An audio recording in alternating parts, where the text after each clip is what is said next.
Hello everyone, কেমন আছো তোমরা সকলে? আশা করছি খুব ভালো আছো। আমিও ভীষণ ভালো আছি। টুসিস ব্লগে আর একটা ভিডিওর সাথে তোমাদেরকে জানাই অনেক ওয়েলকাম আর অনেক ভালোবাসা আমার তরফ থেকে। তা আজকে একটা রেসিপি দেখাবো, সেটা হচ্ছে ঘুগনি, খাসির চর্বি দিয়ে ঘুগনি। তাহলে চলো দেখতে থাকো ভিডিওটা, সাথে থাকো, দেখতে থাকো। প্রথমে আলু, পেঁয়াজ, আদা, রসুন এগুলো সব কেটে নিলাম, তারপরে ধুয়ে ফেললাম। তারপরে খাসির চর্বিগুলো কেটে নিলাম, সব কেটে ছোট ছোট করে কেটে ধুয়ে গুছিয়ে নিয়েছি ঘুগনিটা করার জন্যে। তারপরে আমি মশলা করে নেব ঘুগনি করতে। এগুলো সব কিছুই আমি গুছিয়ে নিয়েছি, শুধু ধনে পাতাটা নেই। আমি ধনে পাতাটা যাদের তোমাদের কাছে যদি না থাকে তাহলে স্কিপ করে যাবে। তারপরে মশলাটা করে নেবে। এটার জন্য একটা মশলা লাগবে, সেটা হচ্ছে জিরে, কাঁচা লঙ্কা আর আদা, রসুন এগুলো সব পেস্ট করে নেবে।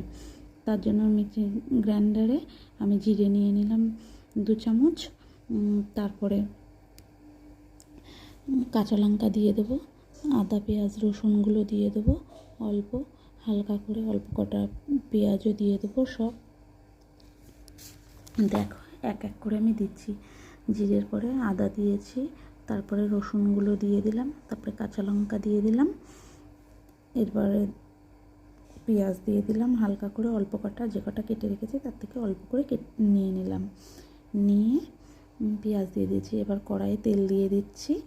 তেল দেওয়ার পরে জিরে ফোড়ন দিয়ে আলুটা ভেজে নেব। তেলটা গরম হচ্ছে, তেলটা ভালো করে গরম না হলে না কড়াইয়ে লেগে যাবে, ওই জন্য তেলটা গরম হয়ে গেছে। তারপরে জিরে দিয়ে দিলাম, জিরেটা লাল লাল হবে, তারপরে আলুটা ছাড়বো। দেখো জিরেটা কিন্তু লাল হয়ে গেছে। এরপরে আলুটা দিয়ে দেবো। দেখতে পাচ্ছ কতটা লাল হয়েছে। এমনিতেই এই কড়াইটাতে না রান্না করলেই লেগে যায়, ওই জন্য একটু ভালো করে গরম করে নিচ্ছি। এইবার আলুটা ছেড়ে দিচ্ছি। আলুটা ছেড়ে দেওয়ার পরে আলুটা লাল লাল করে ভাজতে থাকবো। তবে তোমরা যে যেখান থেকে আমার ভিডিওটা দেখছো, যদি ইউটিউব চ্যানেল থেকে দেখে থাকো তাহলে সাবস্ক্রাইব করে দিও, পাশে থাকা বেল বাটনটিও প্রেস করে দিও। আর যদি ফেসবুক পেজ থেকে দেখে থাকো আমার পেজটা ফলো করো। যদি রেসিপিটি ভালো লাগে একটা লাইক করে দিও, একটা কমেন্ট করো, আর যদি খুব ভালো লাগে তাহলে একটু শেয়ার করে দিও। লবণ দিয়ে দিলাম, হলুদ দিয়ে দিলাম। এইদিকে মটরটা সেদ্ধ করে রেখেছিলাম আমি আগের থেকেই। মটরটা বাটিতে গরম জলটার থেকে ঝরিয়ে নিচ্ছি, ফুটো বাটিতে। জলটা ঝরে যাবে, তাহলে আর কড়াই লেগে যাবে না। এই যে প্রেশার কুকার থেকে বের করে নিয়েছি, এবার কিন্তু জলটা ঝরে যাবে। তারপরে এদিকে পেঁয়াজ, আদা, রসুন দিয়ে দিয়েছি, যেগুলো কুচানো দিয়েছি সেইগুলো। আলু ভেজে নিয়েছি, আলুর সাথে পেঁয়াজও দিয়ে দিয়েছি, চর্বিগুলোও দিয়ে দিয়েছি। দেখো আলুগুলো কিন্তু আমি লাল লাল করে ভাজতে থাকছি। এদিকে মশলা ঢেলে দিয়েছি, হলুদ দিয়ে দেবো, হালকা অল্প একটু লবণ দেবো, কারণ আমি যখন মটরটা সিদ্ধ করেছি তখন আমি দিয়েছি লবণ, যার জন্য অল্প করে লবণ দিয়েছি। অল্প করে লবণ দিয়ে এবার আমি নাড়তে থাকছি। নাড়াচাড়া করে কষাচ্ছি। যখন তেল ছেড়ে দেবে তখন বুঝতে পারবা যে আমার কষানোটা কিন্তু হয়ে গেছে। তারপরে একটু কাশ্মীরি লঙ্কার গুঁড়ো দিয়ে দিচ্ছি, যাতে কালারটা সুন্দর আসে সেই জন্যে। দেখো কালারটা কিন্তু এরই মধ্যে সুন্দর একটা কালার চলে আসছে, দেখতে পাচ্ছ। আর মশলাটা দিয়ে তেলও ছেড়ে গেছে, মানে কষানো হয়ে গেছে।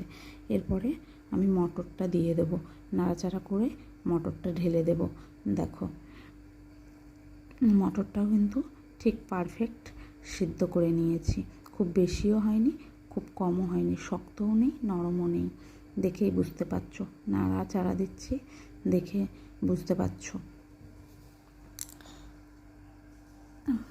মটরটা নাড়াচাড়া দিয়ে নিচ্ছি, দিয়ে এরপরে আস্তে আস্তে নেড়ে নিয়ে জল ঢেলে দেব। দেখো